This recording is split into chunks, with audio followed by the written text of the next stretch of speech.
Здравствуйте, давайте посмотрим такой вопрос. За что вас любят высшие силы, да? Как они вас видят, за что любят вас? Итак, как вас видят высшие силы? Ну, карта букет. Ну, конечно же, вы их любимый ребенок. Вы действительно человек с чистой, открытой душой. Вы умеете, знаете, как сказать, находить красоту в мелочах. Вы человек легкий, вы человек романтичный, вы девушка, да, мужчина, если смотрит.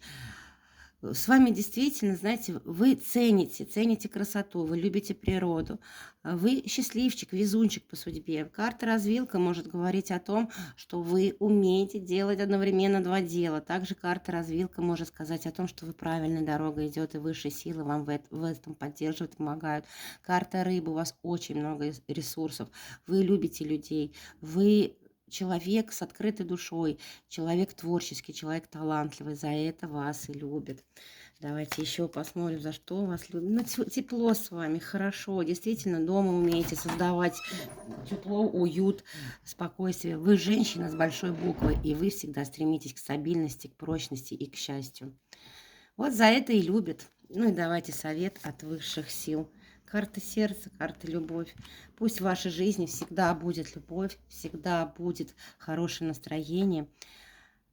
Любите, живите, наслаждайтесь жизнью. Всех благ вам, всего доброго.